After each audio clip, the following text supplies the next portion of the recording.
suatu perselisihan antara pelapor sama terdakwa. Mulanya kan dari sana. Tapi kenapa sampai begitu lama?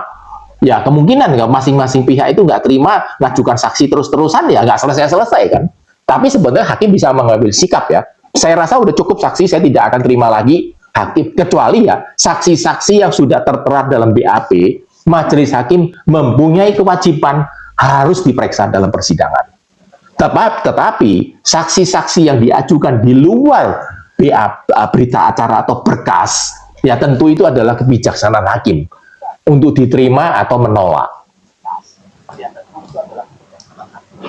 Udah 8 bulan kan? Wah, kalau 8 bulan ya udah kebangetan. Kan harusnya si RM sudah bebas demi hukum dong. Kenapa dia nggak bebas demi hukum? Guys, catat guys. Mau bayangin 1 bulan lagi lahiran. 1 bulan lagi lahiran. Kasus Verdi Sambo aja tidak selama ini. Waduh. Oh. Lagi nih ya. Oke teman-teman, boleh bantu tap-tap layar. Boleh follow buat yang belum follow. Atau, oh nih ada yang ngomong nih Pak, vibes-nya kayak kuliah online nih, kayak kuliah hukum nih katanya. Bukan kuliah teman-teman, kita diskusi di sini ya. Kita ini adalah saling berdiskusi, saling bertukar pengalaman. Ya semoga dalam hal ini semakin banyak rakyat itu semakin mengerti hukum itu sebagaimana semestinya. Dari Kak Wins nih, apakah JPU memang harus melindungi pelapor katanya? Siapa? Apakah JPU memang harus melindungi pelapor? Oh tidak, tidak ada kewajiban. Ya kalau memang dalam hal ini tidak terbukti, JPU itu harus nuntut bebas. Banyak kan JPU melakukan tuntutan bebas. Karena setelah waktu sidang terbuka, ternyata tidak cukup unsur. JPU berani tuntut bebas. Itu diacungin jempol kalau memang dia berani. Kalau memang tidak terbukti. Jangan semata-mata berpegangan teguh kan. Pokoknya kalau nggak dihukum, gue turun pangkat atau gue digeser atau gue nggak dapat kasus lagi. Itu kan sering terjadi ya. Jadi dalam hal ini JPU itu punya hak menuntut bebas kok. Tapi dalam hal ini JPU terlihat memihak pada si pelapor. Ya. Itu kan dari kacamata siapa ya, saya nggak tahu ya. Kalau saya tidak berani memberikan kesimpulan tersebut, terus terang kan saya tidak mengikuti sidang ya, jadi saya tidak bisa menyimpulkan.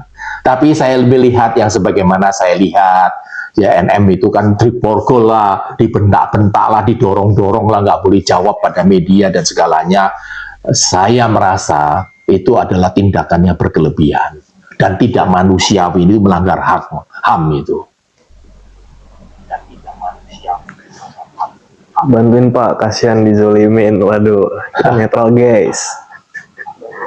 JPU-nya juga. Bagaimana saya membantu kan, saya bukan PH-nya beliau ya. Betul. Nih dari Kak siapa nih tadi, Kak Cynthia, di BAP katanya ada BPOM dan psikolog. Kenapa nggak dihadirkan Pak? Kalau dalam berkas ada BAP-nya BPOM maupun psikolog, hakim wajib menghadirkan. Kalau tidak menghadirkan, lapor langsung pada KJ. Tapi ya susah sih ya. Zaman sekarang itu lapor itu dianggap seperti cuma hiasan, angin-angin spoi-spoi yang lewat. Formalitas. Tidak ada efeknya sama sekali.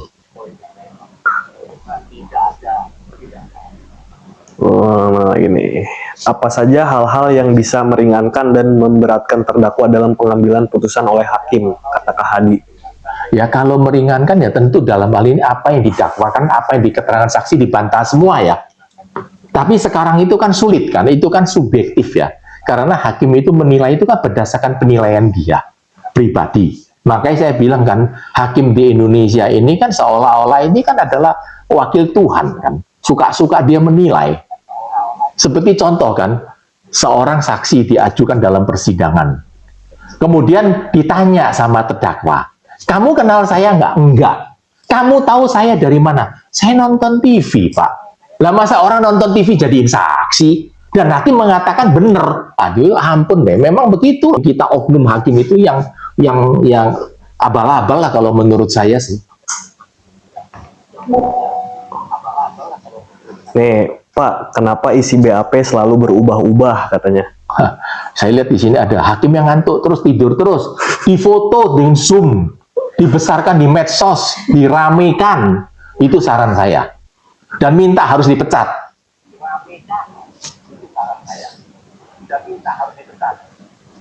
Oke, ini gimana Pak? Ya, katanya BAP berubah-ubah katanya. BAP berubah-berubah itu maksudnya gimana ya? Kalau BAP itu seseorang diberi keterangan pertama dia bilang dia tahu, kemudian dia jawab BAP kedua dia mengatakan tidak tahu, ya berarti kan saksi palsu dong. Penyidik harus ngambil tindakan dong. Ya saksi palsunya ditahan dong langsung. Ya saya tidak tahu berubah-berubah 3 kali gimana kan. Kalau BAP jalanin dilengkapin ada lanjutan, ya sah-sah saja sih. Ya, tapi dalam hal ini apapun yang terjadi, PH-nya daripada NM itu harus berkewajiban membuktikan bahwa itu tidak benar. Itulah adalah cara beracara pidana. Ini ada yang bilang kalau tidurnya itu udah pernah diviralin Pak. Udah pernah ada yang viralin katanya Pak. Ya, kalau viralin sekali nggak cukup, ya viralin aja tiap hari. Kalau perlu minta 1000 orang viralin kan. Ya minta dari teman-teman medsos kan. Kalau medsos dalam biarpun medsos kecil ya. Kalau sekarang ada 50 medsos kecil yang memberitakan di Google itu kan jadi headline. Betul. Otomatis kan, nggak udah sulit lah. Atau dalam hal ini coba dong minta bantuan yang YouTuber, TikToker itu yang punya follower banyak, mohon minta bantuan mereka. Kalau saya follower bawa, saya banyak ya, saya nggak usah minta, saya pasti langsung. Saya malah jemput bola, mana-mana gue viralin, kan gitu Pak. Tapi sayang, saya follower saya itu Mas Amprik, jadi ya maaf aja. Tuh guys, makanya follow guys.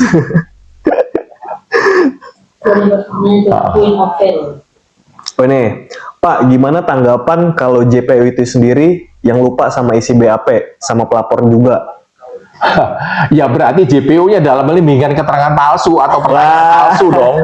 Ya pelapor memberikan keterangan palsu dan langsung minta dong hakim untuk keluarkan penetapan JPU-nya ditahan atau sepelapornya ditahan.